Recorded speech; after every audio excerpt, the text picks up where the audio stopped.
Hey everybody, Jason here, heading to work. Just like 90% of my videos that I make, I had no idea what I wanted to talk about this morning. Knew I wanted to do something, but then I realized, I had a role-playing game mail call the other day, and it was Saturday, and 2 days ago, for those of you not watching, realizing that today is Monday. God, that's shaky already. I gotta fix this thing. I apologize. Anyway, so I got the Judge Dredd and the Worlds of 2000 AD role-playing game on Saturday, which I ordered through drive-thru-RPG. Now, the version that you get through drive-thru obviously is print on demand through Lightning Source. I got the hardcover. There's no...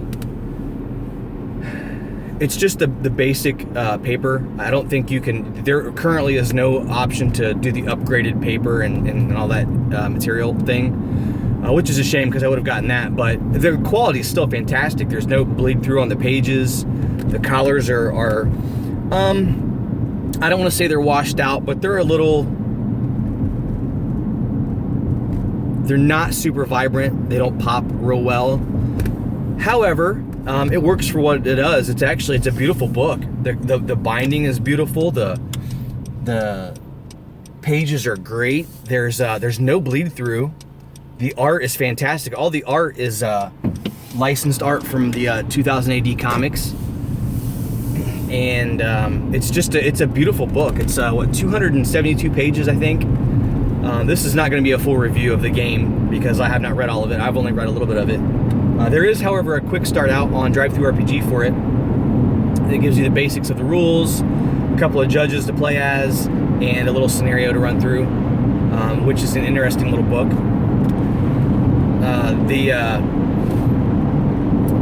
At the very beginning, now it's called Judge Dredd and the Worlds of 2000 AD because the first book is kind of a mixture of both the rules, which is the W.O.I.N publishing rule set for What's Old is New, and this is starting to quickly become a very interesting system for me because they have 3 versions of the rules. What's Old is New, which is basically a generic set of sci-fi rules. There's called Now, which is a modern rule set, and then there's called Old, and all of them are acronyms. I don't know what they stand for, but and then Old is a high fantasy set of generic rules, and I will be ordering the book for Old in the near future. It's a very interesting little system. But back to the way the book's set up. It's the part of it's the rule set for What's Old is New, and then the other part of the book, and it's not like broke up into sections. It's kind of all intermixed. But the other half of the book is setting information for Judge Dredd. So the Worlds of 2000 AD, they're, 2000 AD publishing puts out different books, different comics. The most popular being Judge Dredd, obviously. And then the other, I would say probably the 2 other most popular books are Rogue Trooper and Strontium Dog. They're probably the other 2 most popular ones that I can think of. I don't read 2000 AD. I've read some Judge Dredd stuff. The library is a great place to get some of the old collected editions of Judge Dredd. And then when I was a kid, when I was younger,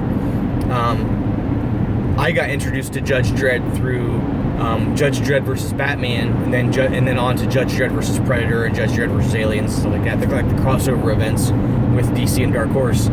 So that's kind of how I was introduced to Judge Dredd. And then the Stallone movie, Sylvester Stallone Judge Dredd movie, which, terrible movie, by the way. I recommend seeing it. I recommend purchasing it on Blu-ray because it's fantastic. It's a great movie. It's one of those, you're not sure if it's a good bad movie or a bad good movie, and makes for a great movie. So it's a fantastic movie. It kind of focuses on, it's an intermixing of a number of different Judge Dredd stories. It's got Armand Assante as Judge Rico. Hell yeah. Rob Schneider. Who's the other guy? Who's the old guy in it? Is it Max von Sydow? I could be wrong. But great movie. I recommend watching Judge Dredd. And then, however, after that you have Dredd with Karl Urban, and there's no question about that. What type of movie it is. It's fucking awesome. If you have not seen Dredd with Karl Urban, shut this video off.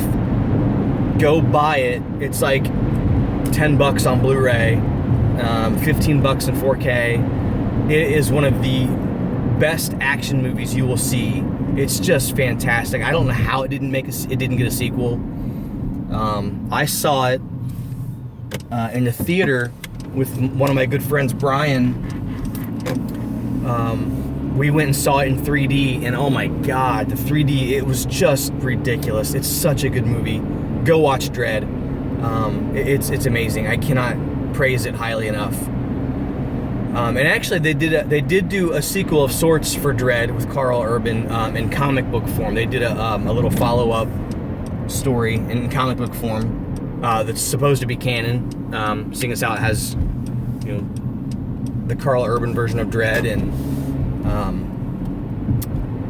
takes place in the movie universe.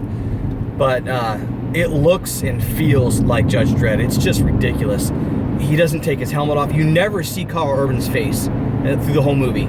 He wears his helmet through the whole movie. He's a badass. He gets hurt. It's very realistic. He gets shot. He gets hurt. It's just, oh god, it's so good. Lena Headey's in it. She plays Mama. It's such a good movie. Oh, sorry, I'm going way off on a tangent about Dredd. I forgot how good. I haven't seen the movie in a year or two. It's a really fantastic movie. Anyway, so the other part of the book, at the beginning of the book, it explains that I should change the name of my channel from November Sun to the RPG Rambler or something, because I have a hard time focusing on one on one thing. I just ramble incoherently sometimes. But so at the beginning of the book, it talks about a lot of the other worlds that 2000 AD publishes comics for, and it mentions that there will hopefully be source books for all these other worlds, and it mentions like Strontium Dog and Rogue Trooper and all these other worlds like Slain, and it's a lot of futuristic or sci-fi or post-apocalyptic stuff, which a lot of it's not necessarily up my alley, but I think the potential for role-playing would be very interesting. Comic book wise, I'm sure they're good. I'm sure they're fun and stuff. I've never read them, but I don't know much about them, but I think role-playing wise, a lot of them sound pretty interesting. But so it mentions other worlds that it wants to focus on for role-playing games, which I think is very interesting and clever. That your most popular game or popular comic book or IP is the one that houses the rule set and introductory setting. And I don't want to say introductory setting, it's a full-on setting. There's no doubt it focuses on Mega City 1 and touches on some other things like the Cursed Earth and the Robot Wars and Luna 1, which is out, in space and everything, all that good stuff. It touches on all that stuff, but the basics of the system, from what I can tell, what little I've read, I'm only like 70 pages into the book. So you have, it's a dice pool system, D6 dice pool system, which there's about 20 or 25 geese crossing the road here, so we're stopped so they can cross the road, taking their sweet time. It's a D6 dice pool system, which I'm not really a huge fan of. I would play a game, obviously I would play a game like I played Star Wars D6. However, this, let me rephrase that. I like dice pool systems when each die is considered a success or fail. I'm not a fan of having to add up a ton of dice. That to me it slows the game down. It's just, if you're playing the type of game that is more slow paced and not very fast and cinematic, that's fine. But when you're playing something like Star Wars, which is a very fast paced cinematic adventure shoot 'em up type of action game, it can kind of slow things down. Not to say the system doesn't work. It's a great system, don't get me wrong. It's just not for me. It's not my thing. But this game, it's a dice pool system that, in a way, limits. There's a cap on how many dice you can roll at a time, and it looks to me like on average it's probably going to cap out at around 5 to 8 dice, maybe, on average. Again, I haven't read the whole book. I could be wrong. So what happens is you have stats and skills, and then things called exploits, which are kind of like feats or talents. And this is interesting. So you know how in D&D your stat, you could have a 14 or a 15, a 13, 14, or 15, for example. And all three of those could be a +1 bonus. Well, this is the kind of game where your stat and your skill both determine how many dice you roll, and it's not a 1-for-1 basis. So you could say, like, you have a stat of 3, 4, or 5. This is just an example. Don't quote me on these numbers. A 3, 4, or 5 could be 3d6. A 5, 6, or 7 could be, or 5 or 6 could be 4 dice. 7 or 8 could be 6 dice. And the same goes for for skills. If you have a 1, it's 1d6. 2 is 2d6. 3 and 4 is 3d6. 5, 6 is 5d6, and so on. So it's not a 1-for-1 basis. But you do add those up. So if you had a stat of 4, that would be 3d6, and a stat of 6, a skill of 6, which would be, say, 4d6, that'd be 7d6 dice, even though your total is like, what, 11 or something like that if you add them together. However, you're not going to roll 11 or 7d6 all the time. What happens is you have something else called a grade, which is kind of like a level. And that grade caps out how many dice you can roll. And that number also, don't quote me again, I could be wrong. I don't think that's a 1-for-1 grade. Like, say, if your grade is 4, you're not capped out at 4 dice. I think it's somewhat similar to the number of dice you would roll, like that fluctuating number. And I could be wrong, again, don't quote me. I haven't finished reading the book. I highly suggest checking this book out, though. The PDF, I think, is $10. The print-on-demand soft cover, I think, is $40. Print-on-demand hardcover, which was what I got, was $50, but those also come with a free PDF. Now, you can also get an offset print on Amazon, which is $40, which I'm guessing might be glossy paper.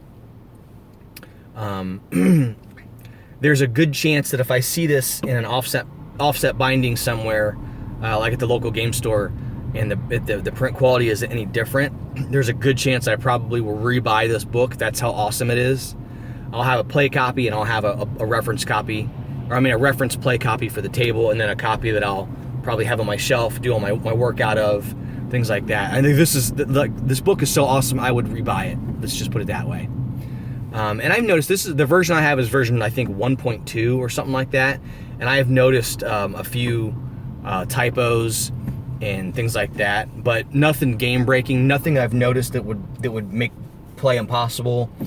So far, all I've seen is a couple things with maybe the wrong page number and things like that. And not a big deal. You can take a pen and scratch that number out and mark the right page in the book. Not a big deal. Plus, I don't know if there's an errata or not. I'll double check for that. But anyway, back to the system. So your grade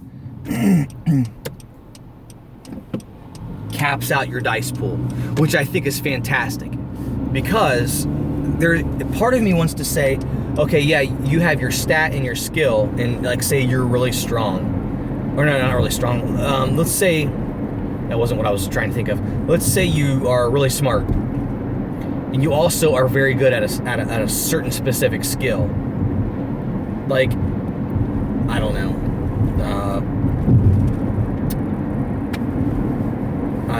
Just a random skill that would, that you would use. And so I'm sorry, I'm very tired. As you can see, very tired.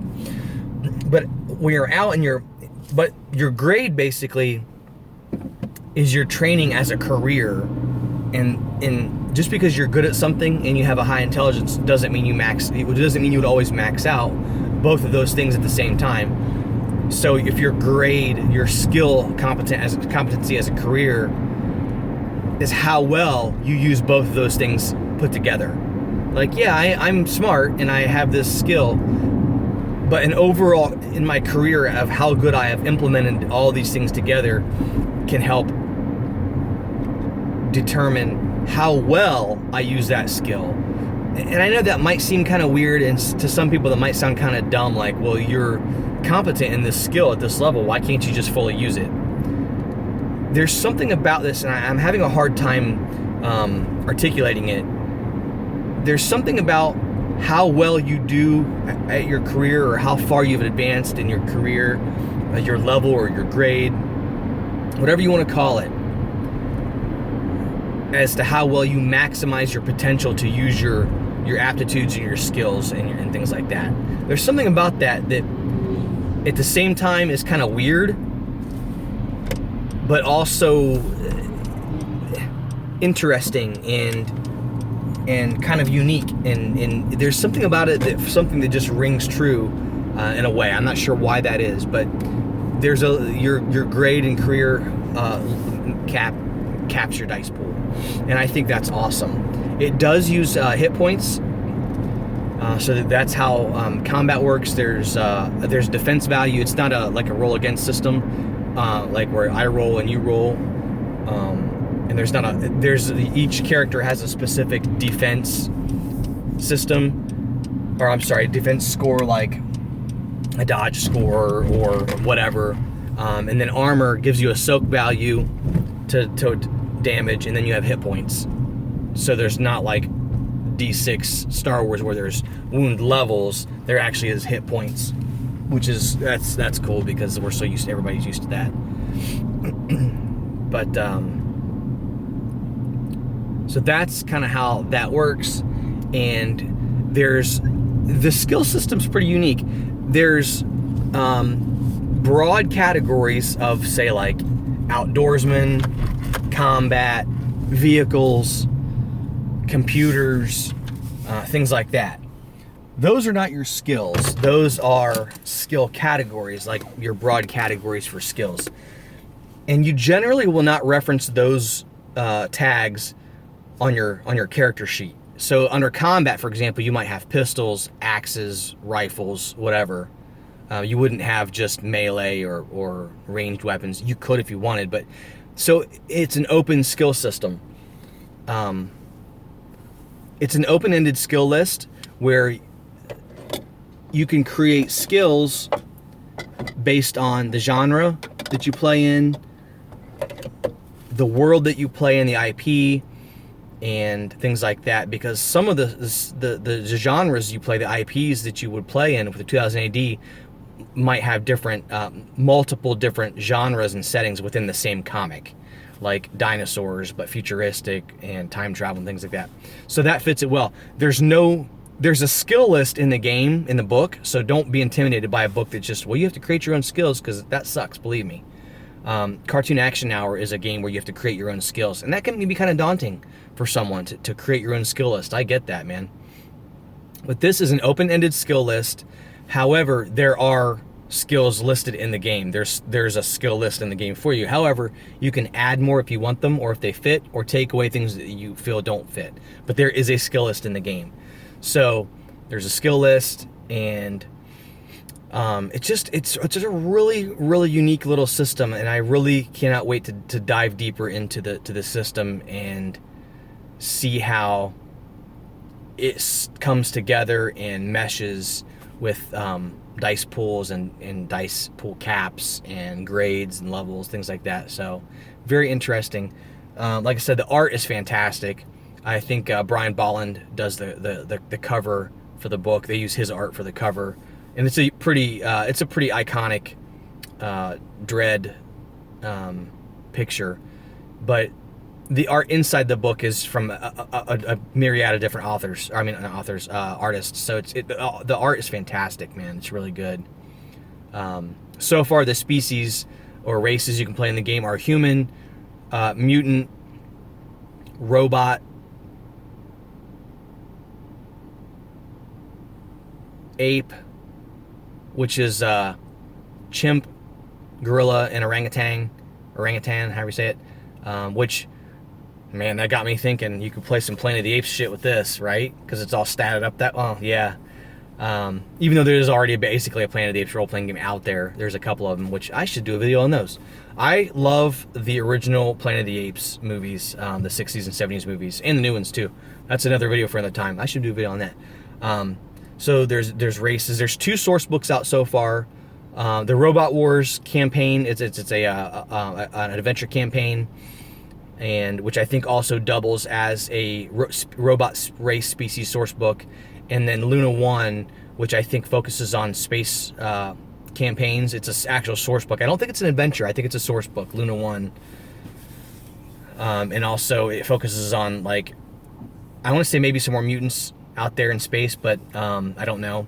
There's a GM screen that you can get from RPG, Drive-Thru RPG, and also counters and stuff. You can use miniatures for the game if you want. They're not necessary. It's mostly theater of the mind, which I love. I love having the option of doing either. But I'm at work. Luckily, I got here a little bit early, so I'm not going to be late. But I'm going to go inside. Thanks, you guys, for checking out the video. Thanks for all the community feedback I've been getting if you've gotten this far in the video. Thanks to everybody who has commented on videos and asked questions and made comments and things like that.